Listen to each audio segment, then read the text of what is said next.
Le Seigneur nous a pas laissés sans rien. Le Seigneur nous a envoyé son serviteur, Joël, pour qu'il puisse partager la parole de Dieu. Je lui laisse la place. Merci. Bonjour à tous. C'est merveilleux d'être avec vous ce matin. Je m'appelle Joël Masengesho Munyabarame. Alors, ça veut dire quoi? Joël, ça veut dire Yahova est Dieu. Masengesho, ça veut dire prière dans ma langue maternelle, le Kinyarwanda. Et Munyabarame, ça veut dire celui qui vivra longtemps. Donc, voilà. Ça, c'est ma présentation. Je suis marié. Lydia, vous l'avez vu la dernière fois, enfin, ceux qui suivent en ligne, mais vous la connaissez. Le son que vous avez entendu, c'était elle.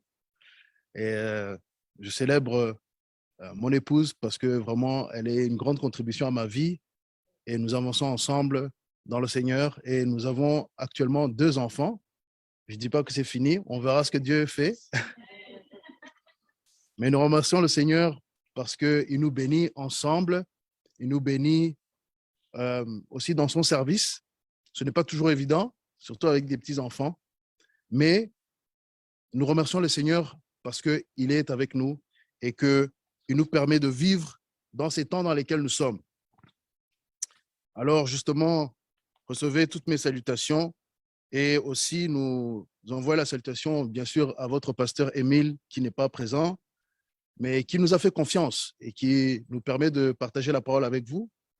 Nous lui disons bonjour à lui et son épouse, Françoise. Et donc, nous prions pour lui, comme l'a dit le pasteur David, et nous continuons à vraiment nourrir cette relation que le Seigneur a permis qui arrive entre nous. C'est une joie. Il faut pouvoir justement parfois s'assembler, parfois se rencontrer, et l'unité se construit par les relations. C'est l'esprit qui fait l'unité. Mais il faut que les hommes se voient. Parce que l'esprit est en nous, l'esprit est en moi, l'esprit est en vous, l'esprit de Dieu, bien sûr, le Saint-Esprit. Tous les autres esprits, non. À part mon esprit et le Saint-Esprit doivent être en moi. Et j'espère que c'est pareil pour vous. Votre esprit et le Saint-Esprit est en vous. On n'a pas besoin de plus. Enfin, si, on dit le Père et le Fils vont venir en nous. Oui, donc c'est ce que je vous souhaite. Et donc, que nous soyons dans l'unité en tant que corps de Christ ici à Bruxelles. C'est merveilleux d'être ici ce matin. Prions pour la parole. Seigneur notre Dieu, nous te remercions pour ta fidélité. Seigneur, nous reconnaissons tout ce que tu as fait depuis la création jusqu'à ce jour. Même dans la chute, Seigneur, mon Dieu, de l'homme, tu avais prévu un plan de salut. Tu avais prévu un plan pour nous sauver, pour nous sortir de ce dilemme, Seigneur, qui est sur toute l'humanité. Nous te célébrons aujourd'hui parce que aussi, depuis la résurrection, et Seigneur, tu as ouvert un chemin pour ton royaume à tous ceux qui veulent. Il n'y a plus besoin de sacrifice de moutons, il n'y a plus besoin de sacrifice d'animaux pour entrer dans ton royaume. Toi, l'agneau immolé depuis la fondation du monde, tu as ouvert la porte pour nous. Je prie, Seigneur, que ce matin, toi qui as prophétisé sur les temps de la fin, toi qui as annoncé les choses à venir, afin que ton peuple, afin que ton corps ne soit pas surpris ou ébranlé. Seigneur, tu nous as prévenu toutes choses, afin que nous sachions voir les signes et les temps. Je prie, Seigneur, que ton peuple soit attentif à la parole que nous allons partager. Saint-Esprit, je prie que tu ouvres nos cœurs et que tu renouvelles notre intelligence ce matin. Nous prions pour tous ceux qui vont visionner ceci en ligne. Seigneur, nous prions qu'ils soient aussi renouvelés dans leur intelligence. Que celui qui ne te connaissait pas apprenne à te connaître. Que celui qui te connaissait cherche encore à te connaître plus. Toi, Seigneur, l'esprit de vérité, toi qui es animé, qui anime nos vies, Seigneur, par l'esprit de vérité, nous prions que, Seigneur, nous puissions vaincre dans cette fin de temps. Gloire à ton saint nom. Au nom de Jésus. Amen. Et aujourd'hui, nous allons, le thème qui m'est venu en priant pour cette journée et en priant, en demandant au Seigneur, mais qu'est-ce que le peuple de Dieu a besoin en ce moment? Une phrase est venue. C'était Matthieu 24, 4. Prenez garde que personne ne vous séduise. Prenez garde que personne ne nous séduise. Prenons garde. Le Seigneur est grand. Le Seigneur est prophète. Il a annoncé en Matthieu 24 beaucoup de choses. Et aujourd'hui, 2000 ans plus tard, ces choses continuent à s'accomplir. Nous continuons à voir la manifestation de tous les signes que Jésus a annoncés, mais tout n'est pas encore arrivé. 2020 et 2021 sont des années que nous avons tous pu vivre des choses différentes et ils vont être mémorables ces années, surtout le mois de mars 2020. Je pense que tous ceux qui travaillent dans les bureaux ont commencé à travailler de la maison. Et tous les confinements ont commencé à ce moment-là. Le confinement, c'est devenu une référence. Des fois, on dit avant le confinement, après le confinement. Enfin, moi, je me suis même attrapé en train de le dire. Comme mon fils, il est né juste avant le confinement, par exemple. Et nous sommes dans des temps que le monde n'a pas connus. Parce qu'aujourd'hui, le monde est globalisé. Le monde est... nous sommes tous connectés. Et les choses que Jésus a dit, nous pouvons les constater juste dans notre téléphone. Nous pouvons le constater tous les jours, les tremblements, les famines, et ainsi de suite. Mais aujourd'hui, je suis là, pas pour vous dire, ah, attention, c'est grave. Parce que nous savons que c'est grave, ça, ce n'est pas le problème. Nous le voyons tous les jours. Je suis là pour nous dire comment nous pouvons vaincre. Et la victoire dans ces temps de la fin, c'est une victoire qui est un processus. Ça veut dire que nous ne pouvons pas rester des bébés chrétiens dans ces jours-ci. Nous sommes obligés d'avancer un cran plus loin. Et nous allons commencer par la parole en Matthieu 24, justement, Matthieu 24, 4. Mais je vais lire de Matthieu 24, du premier verset jusqu'au 14e. Je vais le lire rapidement. Ensuite, on va aller dans 2 Thessaloniciens, parce que ça va ensemble, parce que le thème que je veux vraiment adresser, parce que la victoire, je la vois de 3 manières. Nous devons faire face à la séduction, nous devons garder notre capacité d'aimer, c'est ce que nous allons voir dans les textes, et aussi avoir des actions concrètes au nom du Seigneur, donc pour agrandir son royaume, et aussi nous devons persévérer dans la prière. Mais aujourd'hui, nous allons surtout parler, parce que je pense qu'on n'aurait pas le temps d'aborder les 3 sérieusement, nous allons parler de faire face à la séduction ou à la tromperie. Lisons Matthieu 24. Comme Jésus s'en allait au sortir du temple, ses disciples s'approchèrent pour lui en faire remarquer les constructions. Il leur dit, « Voyez-vous tout cela? Je vous le dis en vérité, il ne restera pas ici pierre sur pierre qui ne soit renversée. » Il s'assit sur la montagne des Oliviers et les disciples vinrent en particulier lui poser cette question. « Dis-nous, quand cela arrivera-t-il et quel sera le signe de ton avènement et de la fin du monde? » Jésus leur répondit, « Prenez garde que personne ne vous séduise, car plusieurs viendront sous mon nom, disant, c'est moi qui suis le Christ. Ils séduiront beaucoup de gens. Vous entendrez parler de guerre et de bruit de guerre. Gardez-vous d'être troublés, car il faut que ces choses arrivent. Mais ce ne sera pas encore la fin. Une nation s'élèvera contre une nation et un royaume contre un royaume, et il y aura en divers lieux des famines et des tremblements de terre. Tout cela ne sera que le commencement des douleurs. Alors on vous livrera au tourment et l'on vous fera mourir, et vous serez haïs de toutes les nations à cause de mon nom. Alors aussi, plusieurs succomberont et ils se trahiront, se haïront les uns les autres. Plusieurs faux prophètes s'élèveront et ils séduiront beaucoup de gens. Et parce que l'iniquité se sera accrue, l'amour du plus grand nombre se refroidira. Mais celui qui persévérera jusqu'à la fin sera sauvé. Et cette bonne nouvelle du royaume sera prêchée dans le monde entier pour servir de témoignage à toutes les nations. Alors viendra la fin. Amen. Ce passage, je pense que si vous vous intéressez à la prophétie, à l'eschatologie, à la fin des temps, vous l'avez sûrement lu plusieurs fois. Et d'ailleurs, si on continue, c'est le début d'un long discours qui fait 3 chapitres. Et si vous lisez les 3 chapitres, vous allez voir qu'il y a beaucoup de choses à comprendre et il y a beaucoup de mystères aussi qui sont à l'intérieur. Mais Jésus commence par une phrase, une instruction. Prenez garde, faites attention que personne ne nous séduise. Je me mets dedans. Je ne vais pas vous dire vous comme si moi je n'étais pas là. Que personne ne nous séduise. Ça veut dire qu'il y a un esprit séducteur dans le monde, un esprit trompeur. Et cet esprit, Paul en parle dans 2 Thessaloniciens, justement, 2 Thessaloniciens au chapitre 2, versets 1 à 12. Je vais le lire aussi rapidement, mais nous allons prendre quelques éléments parce que nous ne pouvons pas tout dire dans une matinée.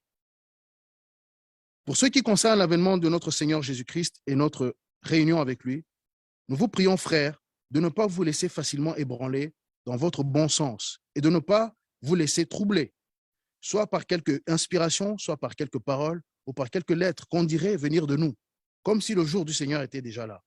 Que personne ne vous séduise d'aucune manière, car il faut que l'apostasie soit arrivée avant et auparavant, et qu'on ait vu paraître l'homme du péché, le fils de la perdition, l'adversaire qui s'élève au-dessus de tout ce qu'on appelle Dieu ou de ce qu'on adore, jusqu'à s'asseoir dans le temple de Dieu, se proclamant lui-même Dieu. Ne vous souvenez pas que je vous disais ces choses lorsque j'étais encore avec vous, lorsque j'étais encore chez vous. Et maintenant, vous savez ce qui le retient, afin qu'il ne paraisse qu'en son temps. Car le mystère de l'iniquité agit déjà. Il faut seulement que celui qui le retient encore ait disparu. Et alors paraîtra l'impie que le Seigneur Jésus détruira par le souffle de sa bouche et qu'il anéantira par l'éclat de son avènement. Alléluia. L'apparition de cet impie se fera par la puissance de Satan, avec toutes sortes de miracles, de signes et de prodiges mensongers, et avec toutes les séductions de l'iniquité pour ceux qui périssent, parce qu'ils n'ont pas reçu l'amour de la vérité pour être sauvés. Aussi Dieu leur envoie une puissance d'égarement, pour qu'ils croient au mensonge, afin que tous ceux qui n'ont pas cru à la vérité, mais qui ont pris plaisir à l'injustice, soient condamnés. Alors, ces deux textes, je les mets en parallèle, parce que c'est le même esprit qui parle, c'est le Saint-Esprit. En Jésus-Christ, Jésus, il annonce ce qu'il a dit quelque part. Il a dit, je juge tel que mon Père juge, ou j'annonce ce que mon Père annonce. C'est le même esprit. Et c'est le même esprit qui a animé Paul. Nous sommes face à un monde séducteur, à un monde trompeur. S'il fallait suivre vraiment la situation d'aujourd'hui, s'il fallait avoir les croyances d'aujourd'hui, aujourd'hui, je serais en train de dire, ah, je suis issu des singes et aujourd'hui, un homme peut être une femme et une femme peut être un homme. Ça, c'est l'état de ce monde dans lequel nous sommes. Nous sommes arrivés là. Mais ce n'est pas nouveau, vous savez, parce que Jésus, il a dit, la fin des temps, ça sera comme les jours de Noé. Ça sera comme dans les jours de Noé. Nous sommes face à un esprit trompeur qui agit depuis longtemps. Le mystère de l'iniquité, dit Paul. Et Jésus, il dit, prenez garde que personne ne vous séduise. Parce que même dans l'église ou même dans les assemblées, il y aura des faux prophètes. Parce que les prophètes, on les trouve où? Les prophètes, on les trouve peut-être dans la rue, ça peut arriver, mais souvent, ils vont arriver dans l'assemblée. Et d'ailleurs, nous devons être des bons bériens. Nous devons écouter toutes choses, examiner et comprendre où est la vérité dans ce qui est dit. Et je vous demande d'en faire autant. Ici, nous voyons que notre monde, s'il fallait vraiment suivre le courant de ce monde, il faut savoir, ce monde est séduit. Les gouvernements sont séduits. Les gens sont séduits. On dit une chose et les gens y croient, comme si c'était une vérité sublime. On appelle même la science, maintenant, la science a remplacé la Bible pour beaucoup. La Bible, on ne la regarde plus, pour beaucoup, dans notre société. Pourtant, la société occidentale se prétend être judéo-chrétienne. Mais nous, les chrétiens, disons ceux qui croient dans la Bible, nous devons rester fermes dans notre position de vérité. Parce que nous sommes appelés à être les enfants de la lumière. Nous sommes appelés à être le sel de la terre, la lumière du monde. Mais comment on peut faire ça si on n'est pas dans la vérité? Vous savez, dans Éphésiens 6, ça commence par la ceinture de la vérité. Le soldat romain, il avait une ceinture. Et toute sa monture tenait par rapport à la ceinture. Sans la ceinture de la vérité, tu ne peux pas combattre le combat qui est face à nous en ce moment. Parce que le monde est en train de mettre une pression sur chaque individu. Qu'est-ce que tu vas décider de croire aujourd'hui? Est-ce que c'est le journal de 20 heures? Est-ce que c'est la science qui contredit et les experts qui contredisent la parole de Dieu? Tu vas écouter qui? Parce que, vous savez, qui tu crois déterminera où tu iras. Et là, je parle même pas au niveau spirituel, je parle des choses très, très naturelles.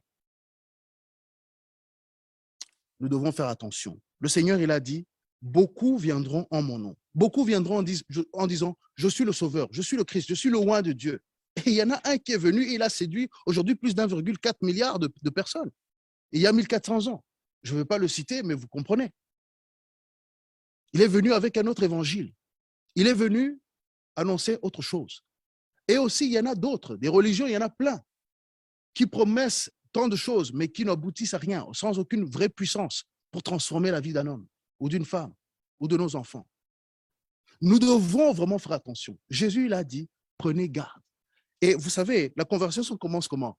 La conversation ici entre les disciples et Jésus, ça commence en admiration dans une construction humaine. Certes, c'était le temple, mais c'était un temple reconstruit qui avait été détruit, reconstruit, et ainsi de suite. C'était une belle construction humaine, même si c'était à la gloire de Dieu dans l'original. Mais c'était une construction. Aujourd'hui, vous allez partout, hein, on mesure la grandeur d'une ville par la hauteur de ses bâtiments. On mesure la grandeur d'une ville par l'élaboration de ses quartiers et ainsi de suite. Je sais que beaucoup en Afrique admirent Paris et tout ce qui se passe à Paris, par exemple, et pas que seulement en Afrique, dans le monde entier. Et on pense que c'est ça, la vie. Mais non, Jésus il dit toutes ces choses, ça va disparaître. Et c'est vrai, la Bible, si on lit dans l'Apocalypse, et là, je ne l'ai pas préparé, mais ça me vient à l'esprit, que tout cela va brûler. Alors, nous devons choisir qu'est-ce qui va nous influencer. Est-ce que c'est la science des hommes ou c'est la science de Dieu? Nous devons porter la ceinture de vérité. Et nous devons aimer la vérité. La vérité, c'est ce qui nous permet de savoir où nous sommes réellement et qui nous sommes réellement. Parce que si nous voulons croire ce qu'on nous raconte, vraiment dans les écoles parfois même, on te dit que tu viens d'un singe. Ça, moi, je dis non. Je ne suis pas issu d'un singe. Et encore, les singes, ça, c'est proche. Parce que les singes aussi, eux, ils sont ici de microbes qu'ils ont évolué pendant des millions et des millions et des milliards d'années. Une fausseté, mais qui a séduit des gouvernements entiers jusqu'à qu'on impose ça dans les écoles. Ça, c'est ce qu'on appelle la science des hommes, les traditions humaines, les traditions qui amènent la mort, les traditions qui amènent la destruction. Alors maintenant, face à ça, qu'est-ce que nous devons faire? Pour vaincre dans ces temps de la fin, nous devons nous attacher à la parole de Dieu d'une manière qu'on n'a jamais fait auparavant. La vérité divine est importante pour nous. La parole de Dieu, notre sœur, elle a lu. Je crois que c'était au psaume 119, verset 12. Elle a lu ce matin. Nous avons besoin de la vérité. Le psaume 119 parle d'aimer sa parole et de la laisser nous nourrir et de la laisser nous transformer. Paul, il dit en Romains 12, 2, il dit « Renouvelons notre intelligence afin que nous puissions percevoir, comprendre la volonté de Dieu, la bonne, agréable et parfaite volonté de Dieu. » Ça, c'est ce que nous sommes appelés à faire. Mais aujourd'hui, je dois vous dire, pourquoi le Seigneur m'a inspiré de parler de tout ceci, c'est parce que l'Église a un problème. L'Église, d'un point de vue général, s'endort. L'Église est en train d'être séduite. L'Église suit tout ce que les gouvernements disent parfois. Et nous sommes, je ne crache pas sur le gouvernement, je ne crache pas sur notre gouvernement. Au contraire, nous sommes appelés à prier pour eux. Parce qu'eux aussi, ils ont besoin du salut. Les gens qui sont au pouvoir, ils ont besoin du salut. Ils ont besoin de connaître Christ. Paul, lorsqu'il arrive devant Agrippa, le roi, il dit « mais j'espère que vous soyez comme moi, mis à part ce que j'ai, mis à part les menottes ou bien les chaînes que j'ai. » Parce que Paul, même en tant que prisonnier, était plus libre que les rois de la terre. Ça, c'est notre réalité. Ça, c'est notre identité. Parce que nous savons que ce monde n'est pas que ici-bas. Même si nous vivons ici-bas. Nous vivons ici-bas, mais nous avons un destin différent. Nous avons un destin divin. Nous avons un destin que Dieu a préparé. Jésus, il est monté, il a dit, je vais préparer une demeure pour vous. Nous devons avancer vers cela. Mais il y a un moyen d'avancer, c'est par la vérité. Et je me concentre sur la vérité parce que la vérité, c'est ce qui nous empêche d'être séduits. La vérité, c'est ce qui nous empêche d'être trompés. Et vous savez, il y a quelque chose, et les psychologues ont fait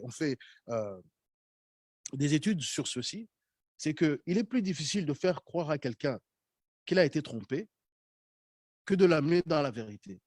Il est plus difficile que quelqu'un accepte qu'il a été trompé et qu'il change d'avis et qu'il vienne dans la vérité. Voici pourquoi aussi c'est difficile des fois d'amener l'évangile à quelqu'un. Parce qu'il dit, mais donc toute ma vie, on m'a trompé. Et voici pourquoi certains s'attachent à leurs traditions, les traditions qui les amènent en enfer. Mais nous devons vivre dans la vérité. Nous devons vivre dans la vérité. Marc 13, 23 le dit aussi, soyez sur vos gardes. Jésus le dit encore, je vous ai tout annoncé d'avance. Soyez sur vos gardes. Nous sommes appelés à être vigilants. La vigilance par rapport au temps dans lequel nous sommes. Marc 13, 30 dit, « Je vous le dis en vérité, cette génération ne passera point que tout cela n'arrive. Le ciel et la terre passeront, mais mes paroles ne passeront point. Mes paroles ne passeront point. » Ça, c'est ce que le Seigneur annonce. Alors, si les paroles du Seigneur ne passeront point, nous devons vraiment faire attention à ce qu'il dit. Nous avons lu Matthieu, la première portion de Matthieu 24. Et il y a tout le discours, comme je vous invite à le lire. C'est les paroles introductives qui vont nous amener ensuite, vous savez, dans les paraboles des 10 vierges, les folles et les sages. Et ça parle de l'Église à 100%. Il y a l'Église endormie qui est en train de vivre la belle vie, soi-disant, mais qui est en train de se séduire vers la mort. Parce que le roi arrivera, elle ne sera pas prête. Le roi arrivera et elle ne sera pas prête, cette Église-là. Mais nous sommes appelés à aimer la vérité plus que tout. Parce que le danger de commencer à donner nos oreilles à ce que le monde raconte, à ce que disent les soi-disant experts. Je dis soi-disant experts parce qu'aujourd'hui, même avec cette histoire de pandémie dans laquelle nous sommes, il y a autant de versions que de têtes. Il y a autant de versions que de têtes. Que chacun fasse ses recherches. Nous sommes supposés être des gens qui aiment la vérité. Et si tu veux trouver la vérité dans ce monde, ou bien il faut commencer par la Bible. Pour que chaque information que tu passes dedans, chaque chose que tu lis dans le journal, que tu entends à la télé. Déjà, moi, je vous le dis, je vous le confesse, je n'ai pas de télé. Ça fait 13 ans que j'habite sans télé, sans télévision. Je n'ai pas besoin de cette information. Je m'informe, je suis au courant de ce qui se passe, mais je n'ai pas de télé. Parce que, vous savez, l'esprit de séduction agit depuis des millénaires. Ce que je vous ai dit sur l'évolution, c'est arrivé comment? Monsieur Darwin, il a été séduit et il a séduit beaucoup. Ensuite, on va commencer à nous raconter d'autres choses jusqu'à aujourd'hui. Donc, ça fait déjà 200, 300 ans. Et il y a d'autres choses encore qui contredisent la parole de Dieu. Et on va penser que nous sommes intelligents en disant, oui, nous pensons que les gros discours des experts. Et bien sûr, ils ont toute leur autorité. Les hommes leur donnent l'autorité. Nous, on dit oui. Et les gens disent oui. C'est ainsi, c'est ainsi, c'est ainsi. En d'autres mots, amen, amen et amen. Ça, c'est le monde. Nous ne sommes pas appelés à être de cela. Jésus, il a dit que nous devons tenir à ses paroles. Et la parole de Christ, c'est toute la Bible. Et il y a beaucoup, vraiment, il y a beaucoup de choses qui sont contraires à la Bible dans ce monde. Beaucoup. Alors, il y a un gros travail à faire. Il y a un gros travail de rattrapage à faire. Voilà pourquoi le Seigneur, en ce moment, il veut que nous soyons attachés à la vérité. Il veut que nous puissions vivre une vie de puissance. Il veut que nous puissions vivre une vie de victoire. Il veut que nous puissions vivre une vie de transformation. Nous seulement, nous sommes transformés, mais nous amenons cette lumière au-delà de nos frontières, au-delà de notre maison, au-delà de notre simple vie. Nous amenons cela au travail. Nous amenons cela à qui veut écouter. Dans les rues, s'il faut. Il faut aller le créer sur les toits. Combien? Ça fait longtemps. Bon, maintenant, c'est vrai, je vais rarement là-bas à Rue Neuve, mais parfois, il y avait des gens assez remplis de feu là, pour aller annoncer l'évangile là-bas. Et c'est admirable. C'est admirable. Il ne faut pas regarder mal ces gens-là. Ils font selon ce qu'ils sont inspirés de faire. Le corps de Christ, il faut des alerteurs. Il faut des gens qui alertent. Vous allez en enfer, faites attention. Voici le chemin. Il en faut. Il faut ces fous-là, les fous de Dieu. Mais ils sont plus sages que le plus sage des hommes qui n'a pas Dieu. Parce que beaucoup dans cette nation, beaucoup dans ces nations, dans ces gouvernements, dans tout ce qui se passe sur la planète, se disent sages. Mais la Bible dit qu'ils sont en train d'aller dans la folie. Alors, comment nous allons vaincre? Nous allons vaincre par la vérité. Nous allons vaincre en professant la vérité. Jésus, il dit, enfin, oui, c'est dans Apocalypse, Jean, il reprend les paroles qui sont dites qu'ils vaincront par le témoignage qu'ils ont de Jésus-Christ et par le sang de l'agneau. Le sang de l'agneau, Jésus a déjà fait. Le sang de l'agneau, cette réalité est déjà faite. Mais le témoignage, ça dépend de nous. Leur témoignage qu'ils ont de Jésus-Christ. Ça, c'est notre part. Jésus, il a déjà versé son sang. Donc, la moitié du travail est faite. L'autre moitié, c'est nous, notre réponse, notre témoignage. Et notre témoignage ne doit pas être un témoignage faible, ne doit pas être un témoignage qui est flasque, qui a honte de l'évangile. Jésus ne veut pas de toi si tu as honte de son évangile. Il ne veut pas de toi. Vous savez, on dit Jésus est amour. Mais Jésus aussi est juge. Jésus est juge. Tu ne peux pas être là à douter. de la parole de Dieu. La parole de Dieu avant tout. Beaucoup d'hommes sont morts pour que ces écritures arrivent à nous. Beaucoup d'hommes, beaucoup de sang a coulé. Nous le lisons dans la parole. Beaucoup de prophètes sont morts. Lisez Hébreux 12. Hébreux 11 plutôt. Non, c'est 12. Hein. Oui, c'est 12 avec tous les héros de la foi. 12. Lisez. Lisons cela. Sachons que les temps qui sont devant nous, c'est des temps forts en puissance, mais aussi forts en adversité. Voici pourquoi le Seigneur nous prévient. Il a dit, je vous dis toutes ces choses afin que vous ne soyez pas confus, afin que vous ne soyez pas ébranlés. Ne vous laissez pas facilement ébranler de votre bon sens. Et votre bon sens, ça veut dire qu'il vient de la parole de Dieu. Ça, c'est dans 2 Thessaloniciens, au verset 2. De ne pas vous laisser facilement ébranler dans votre bon sens. De ne pas vous laisser troubler. Parce que beaucoup viennent et racontent plein de choses. Nous avons aujourd'hui beaucoup de gourous. Il suffit d'aller sur n'importe quel site ou bien tu tapes, oui, je veux un encouragement. Il y aura plusieurs propositions. Les bouddhistes vont te dire quelque chose, les athées vont te dire autre chose, les ceci et cela. Je ne crache pas sur la religion des gens, parce qu'il y en a qui essaient de faire du mieux qu'ils peuvent. Mais il y en a beaucoup aussi qui ils fuient la vérité. Ils ne veulent pas. On doit faire attention. Je vais regarder l'heure parce que j'ai jusqu'à quelle heure, appelle-moi. J'ai 30. D'accord. Donc, nous sommes prévenus parce que, vous savez, nous sommes dans un temps où, avec cette séduction, l'ennemi rajoute l'intimidation. Donc, en fait, nous sommes dans une guerre. Comme on le disait lorsque la dernière fois nous sommes venus, il y avait un baptême et on priait pour la sœur qui était baptisée. Et on disait, lorsque tu rentres dans les eaux du baptême, tu rentres dans la guerre. Et c'est vrai. Parce que là, tu annonces devant les hommes et devant Dieu et devant tous les esprits, les anges et les démons à qui tu appartiens. Là, tu le dis sans équivoque. Et vous savez, le diable, lui, il ne veut pas prendre de prisonniers. C'est-à-dire, il veut que tous le rejoignent. Il n'a pas pitié. Il va t'intimider et il va utiliser les lois. Il va utiliser les gens qui gouvernent. Il va essayer de les séduire. Et il les séduit et il les a déjà séduits. Beaucoup sont séduits. Si vous regardez l'état de ce monde aujourd'hui et là où il est en train d'aller, les paroles que nous lisons à partir du verset 9 dans Matthieu 24, alors on vous livrera au tourment et l'on vous fera mourir. Qui est prêt à mourir pour Christ aujourd'hui? Est-ce que nous sommes à ce niveau-là? Est-ce que nous sommes prêts à mourir pour Christ? Quand on va t'intimider jusqu'à ta vie, est-ce que tu pourras dire non, moi c'est bon, il n'y a pas de problème, je sais où je vais. Prenez ma vie. Est-ce que nous sommes prêts? Je me pose souvent cette question. Est-ce que je suis prêt? Est-ce que je suis ancré tellement à dire oui, je suis prêt? J'aimerais bien le dire et je pense que je le ferai.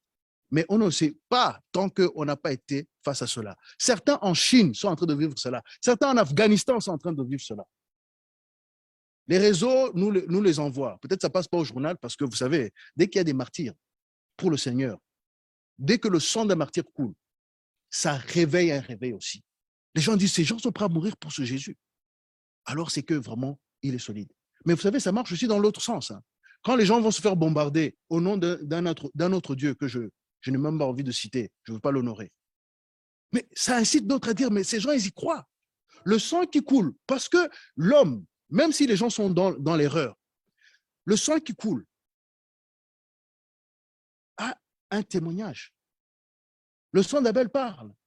Alors le sang de ces martyrs, de ces chrétiens, ça parle aussi.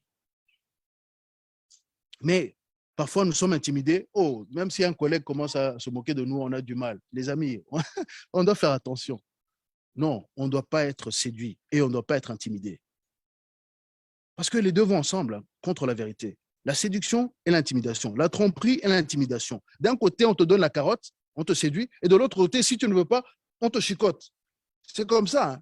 Par des lois, vous allez voir, et les lois sont en train d'arriver. Ils sont en train d'y travailler. Ils veulent que vous soyez dépendant du gouvernement. Ils veulent que vous soyez dépendant des systèmes de ce monde. Ils veulent que vous soyez détaché de Dieu. que vos ressources viennent d'ailleurs. Ça, c'est une séduction. Ça, c'est une tromperie. Je ne suis pas en train de faire un discours politique, même si nous parlons de royaume. Et le royaume, et nous, notre assemblée, c'est les ambassadeurs du royaume de Dieu. Donc, vous comprenez, il faut que je parle de la culture de mon roi. Il faut que je parle de ce que notre roi déteste. Il déteste la tromperie. Il déteste que les gens soient séduits. Parce que cette séduction amène à la mort. Cette séduction, les jeunes d'aujourd'hui, il y en a beaucoup, ils n'ont jamais entendu l'évangile. Il y en a beaucoup, ils n'ont jamais entendu même l'histoire de la création. Il y en a beaucoup, ils n'ont jamais entendu la vérité sur qui ils sont appelés à être des enfants de Dieu. Et alors, ils commencent à prendre des décisions bizarres. Aujourd'hui, nous sommes à un état où, dans certains pays, je pense que c'est même aux États-Unis, des jeunes peuvent accepter de prendre des hormones pour ne pas vivre une croissance. Donc, des garçons qui veulent rester efféminés. Voilà l'état du monde. Et les parents qui les encouragent. Quelle est la folie? Ce pays qui envoie l'évangile. Mais vous voyez, l'ennemi attaque et il attaque constamment. Et les portes de l'enfer sont en train de se rapprocher de nous. Mais la Bible dit, et Jésus a dit, que l'Église, dans toute sa gloire, les portes de l'enfer ne prévaudront pas. Alors, c'est quoi cette Église? Moi, je nous appelle à être cette Église que les portes de l'enfer a peur. Que les portes de l'enfer ont peur. Il n'est pas trop tard. Et aussi, la séduction, elle agit à plusieurs niveaux. Vous savez, on nous raconte tellement de choses, mais je vais essayer d'écourter. Il y a aussi l'histoire de notre corps. Comment on gère notre corps, les médicaments qu'on nous offre. Vous pensez que tout ça, ça vient de Dieu? Je ne suis pas contre les médicaments, comprenez-moi bien. Mais la Bible dit, dans Apocalypse, vers la fin, je pense que c'est 18, que les nations sont séduites par la sorcellerie. Mais vous savez, la sorcellerie, c'est pharmakia, par la pharmacie. Et beaucoup de gens sont en train de mourir trop tôt parce qu'ils ne mangent pas correctement, parce qu'ils sont ignorants de la vérité de Dieu. Dieu, il a dit, Jésus a dit, il a annoncé à Jean, il a montré qu'il y avait l'arbre de vie et que les feuilles, c'était pour la guérison des nations. Et il avait révélé ça, pas que à Jean, à Ézéchiel et d'autres encore, que les feuilles, c'est pour la guérison des nations. Mais ce n'est pas une guérison émotionnelle ou psychologique. C'est aussi une guérison du corps. Aujourd'hui, on tombe malade parce qu'on se nourrit mal. Et les maladies chroniques, souvent, c'est simplement des déséquilibres dans nos corps. Mais qui va vous dire ça au journal? Et les pharmacies. Et des fois, ils sont en train de séduire beaucoup de gens à prendre leurs médicaments, à nous rendre accros. Nous devons chercher la vérité, même dans les choses naturelles. Parce que c'est ça la victoire, c'est ça vaincre. Ça, c'est une petite parenthèse, peut-être pour quelqu'un qui est en train de suivre et qui s'intéresse à tout ce qui est naturel. Je ne suis pas contre les médicaments. Je vous dis simplement, avant d'aller prendre des solutions qui sont aussi méchantes sur nos corps que la maladie, il faut faire attention. Il faut faire attention. Cherchez les vraies solutions que Dieu nous offre. Vous voulez vous débarrasser peut-être de la dépression ou des angoisses? Parce que ça aussi, ça attrape les chrétiens. Comment ça se fait? Jésus, il a la solution. Il dit, mais venez à moi. Venez à moi. Amenez votre fardeau.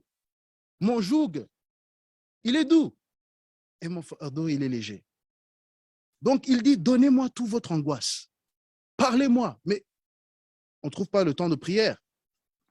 Et puis, on tombe dans les problèmes. Or que le Saint-Esprit, il a toutes les solutions. Le Saint-Esprit, on le frustre, les amis. Nous ne sommes pas en train d'exploiter assez la vérité. L'Église devrait exploiter la vérité. L'Église devrait être la réponse, comme Joseph l'a été pour Pharaon, comme Daniel l'a été pour Nebuchadnezzar. L'Église devrait prendre cette position par rapport au gouvernement, amener des vraies solutions. La puissance devrait se manifester parmi nous. Elle se manifeste trop peu. Mais nous pouvons vaincre. Je ne suis pas ici pour nous juger. Je suis ici pour nous inspirer à aller plus loin dans la vérité et de l'exploiter dans nos vies. Parce que c'est par ça que nous allons voir des miracles. C'est par cela que nous allons voir des choses vraiment puissantes. La victoire, cette victoire qui est même dans la mort. Parce que là, je vais aller vers la fin rapidement. Comme je disais tout à l'heure, qui est prêt à être martyr? Vous savez, lorsqu'on vit une vie de victoire, on ne peut pas te menacer. On ne peut pas te menacer. C'est vrai, Moi, j'ai des enfants, j'ai envie de les voir vivre jusqu'à leur âge adulte. J'ai envie de voir mes petits-enfants et peut-être même mes arrière-petits-enfants si je me soigne correctement et que je mange correctement et que le Seigneur me permet de vivre. J'ai envie de voir tout ça et je pense que pour beaucoup d'entre nous, nous voulons voir cela. Mais il peut arriver un moment où on me dit, mais non, ton temps est terminé, cher ami. Tu dois choisir. Et la victoire à ce moment-là, c'est d'accepter la mort.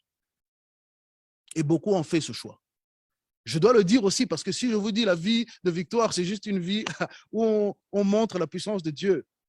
Non, on est aussi prêt à mourir pour Christ. On est aussi prêt à mourir pour Christ.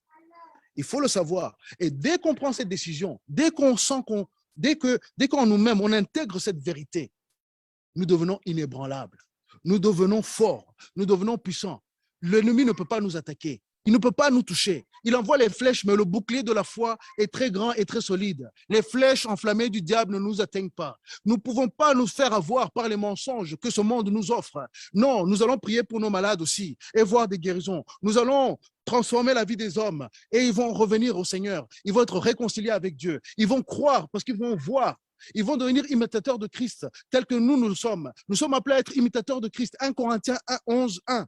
Nous sommes appelés à être imitateurs de Christ ou bien imitateurs de Paul. Vous savez, Paul, il est vraiment quelqu'un d'extraordinaire. C'est un héros pour moi. Parce que le monsieur, il est en prison. Il est en prison et qu'est-ce qu'il fait? Il est en train d'écrire des lettres pour libérer d'autres gens dans leur esprit, dans leur entendement. Il écrit des lettres. Les lettres de Paul, on les lit. Aujourd'hui, nous sommes en train de les lire. Aujourd'hui, il les a écrits où? En prison. Les amis, si vous allez en prison, vous allez vous comporter comment? Hein? Pour Christ. Vous allez en prison pour Christ. Vous allez vous comporter comment? Est-ce que vous allez écrire des lettres d'encouragement? Est-ce que vous allez avoir cette joie qui fait qu'un homme commence à louer le Seigneur là, dans une cellule sûrement qui pue? Parce que je ne pense pas qu'il y avait des toilettes tout à fait dans ces prisons. Imaginons, quelle est la victoire dont je parle? Je ne parle pas d'une victoire où tout est rose, tout est beau. Je parle d'une victoire malgré l'adversité. Paul, il a appris à faire ce que Jésus a fait. Il a fait la volonté de son Dieu. Jésus a vaincu la mort, mais il est passé par la croix. Paul est passé par les flagellations, il est passé par la prison, mais il a eu la victoire. Et même lorsqu'il allait mourir, il a dit non, mourir, c'est rien. Oh, c'est le passage à côté. Je vais à côté. Je vais de l'autre côté. Je vais voir mon Dieu. Donc là aussi, nous devons, d'ici maintenant, nous devons vraiment saisir cela, l'intégrer pour que nous ne soyons pas touchés par les choses de ce monde qui veulent nous détruire. Donc, vaincre spirituellement sous-entend que nous suivons la volonté de Dieu. Et la volonté de Dieu nous permet justement de voir sa puissance se manifester à travers même nos mains. Vous priez pour les malades, ils sont guéris. Ça, c'est le Seigneur qui le fait, parce qu'il te fait confiance, parce que tu suis sa volonté. Vaincre dans ce siècle présent nécessite de croire donc à toutes les paroles de Dieu. Ça, je le répète et je signe vraiment. C'est très, très important parce que c'est la parole de Dieu, notre compas. Nous devons apprendre à faire judo au diable. Le diable, il t'envoie des circonstances terribles, tu les transformes, comme Paul le fait en prison. Nous devons vaincre dans toutes les circonstances de la vie. Et la joie sera certaine. Vous savez, la joie n'est pas une question de circonstances. C'est une question d'état de cœur qui est liée à la vérité dans laquelle tu connais. Parce que s'il fallait juste suivre, la Bible dit, hein, donc à cause de l'iniquité qui augmentera, l'amour de plus grand nombre se refroidira. Donc la joie aussi, parce que quand il n'y a pas d'amour, il n'y a pas de joie. Les gens sont désespérés, les gens se suicident, les gens sont mal. Mais nous, parce que nous connaissons la vérité, nous pouvons avoir une joie certaine. On te dit, ah, toi, demain, tes jours sont comptés, c'est terminé. Il n'y a pas de problème. Je suis joyeux. Ils vont dire, mais comment? Et moi, des fois, les collègues me disent, mais Joël, toi, comment ça se fait que tu ne t'énerves presque jamais? Sur les 10 ou 15 ans qu'on se connaît, peut-être 3 ou 4 fois, j'ai vraiment été remonté. Mais parce que j'ai un secret qu'eux, ils ne connaissent pas. Même si je leur en parle, ils pensent que c'est des fables. Mais ça, ce n'est pas une fable. C'est la vérité divine. C'est la vérité de Dieu. C'est la parole de Dieu qui transforme à celui qui croit. Mais qui condamne celui qui ne croit pas. C'est ce que nous avons lu. Parce qu'au bout d'un moment, celui qui ne veut pas accepter la vérité, il va se faire avoir par le diable. Et de la même façon que Pharaon a été endurci et qu'il a gardé sa position dans le mensonge, il a vu plein de signes, mais il s'est endurci jusqu'au point qu'il ne pouvait pas revenir. beaucoup vont être séduits jusqu'à ce que Dieu il accepte de lâcher un esprit d'égarement. Quand c'est Dieu, tu ne peux pas fuir. Parce que comment tu vas te repentir si c'est Dieu maintenant qui te l'envoie? Comment tu vas te repentir si Dieu t'envoie l'esprit d'égarement? Et c'est biblique. Ça semble bizarre. Dieu est amour.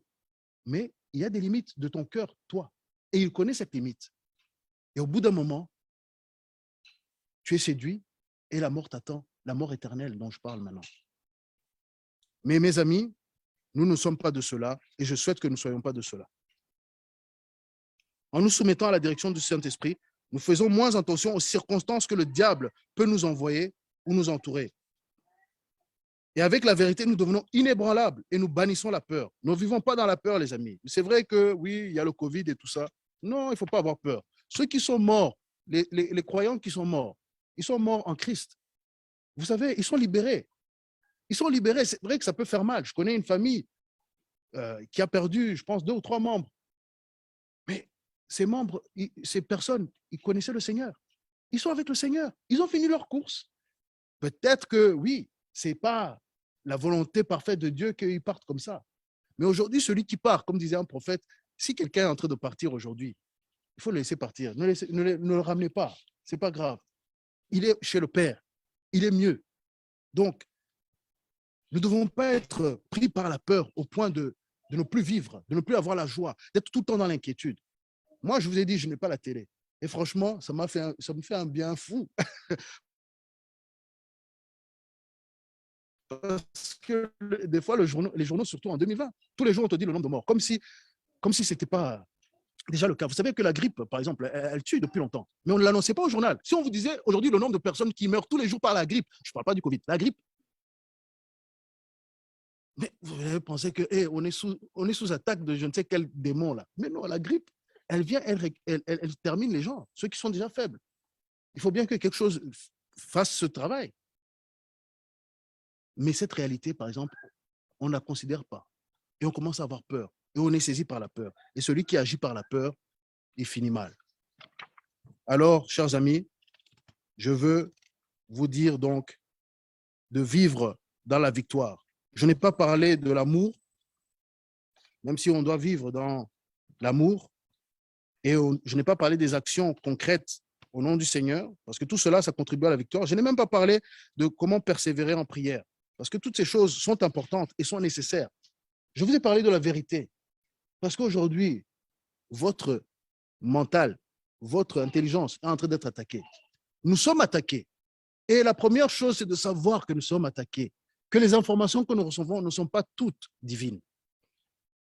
Alors, pour terminer, je veux simplement vous dire, si vous pensez que dans votre vie, il y a un domaine de votre vie, que vous n'avez pas laissé la vérité rentrer dedans, que la lumière de Dieu soit dedans, pour que vous soyez libérés, pour que vous soyez complètement libre d'un mensonge, ou même, vous savez, même les maladies, ça vient d'un mensonge. Vous pouvez être malade parce qu'un esprit mauvais vous a convaincu et vous avez accepté. Et tel que vous croyez, c'est ce que vous recevez. Refusez ce mensonge-là. Vous dites, non, je vivrai, je ne mourrai pas. Je suis libre, je suis guéri. Nous confessons la guérison. Donc, ne laissez pas les séductions. Ne laissez pas, comme disait notre sœur, tous les rapports des docteurs, bénis soient les docteurs. Vraiment, nous bénissons les docteurs. Mais aujourd'hui, même la science médicale, je vous ai dit les sciences, allez vous renseigner. Allez vous renseigner. Parce que les docteurs aussi sont formés d'une certaine manière. Ils sont limités, ils sont humains. Mais l'Esprit de Dieu est illimité. Il peut nous donner des réponses. Il peut te dire, toi, tu dois arrêter ça, commence à manger ça. Je connais, j'ai des amis, le Seigneur leur a dit, non, toi, tu dois couper la viande et tu dois manger plus de poissons, des histoires comme ça. Il y en a un autre, il a dit, tu bois trop de coca. Ça, c'est le Saint-Esprit qui parle. Parce que oui, le diabète, il va venir. Effectivement, si tu continues, le diabète va arriver. Un autre, et d'autres choses comme ça. Le Saint-Esprit parle, il prend soin de nous. Soyons à son écoute. Pour notre âme, pour notre esprit, pour notre corps. Béni soit le Seigneur. Alors, je vais simplement prier pour toute personne. Si aujourd'hui, vous sentez qu'il y a un domaine dans votre vie où la vérité n'est pas en train d'agir, ou bien vous sentez que ça ne va pas. Si c'est le cas, je ne vous demande pas de le dire ici, Vous avez vos réunions de prière, vous avez votre temps dans le Seigneur. Parlez à un frère quand même, parlez à une sœur, parlez, confessez, dites les choses. Je ne dis pas que c'est forcément un péché, mais exprimez vos doutes afin que le Saint-Esprit aussi vous donne la vérité dans sa parole. Voilà aussi le rôle de l'Église, pour les uns pour les autres. Mais on peut prier pour vous en ce moment. Et vous qui suivez en ligne, vous avez entendu beaucoup de choses. Je vous dis d'aller vérifier tout ce que j'ai dit. Vérifiez et cherchez Dieu. Cherchez Dieu tant qu'il est encore temps. Cherchez Dieu tant que vous pouvez le recevoir. Parce qu'il arrive un temps où ça va être de plus en plus difficile. Parce que la séduction augmente. La technologie prend plus de place dans nos vies et nous distrait d'autant plus. Même si on l'utilise actuellement. Nous devons faire des choix.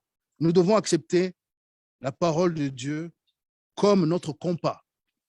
Et nous pourrons avancer certainement dans la victoire, dans cette fin des temps. Prions.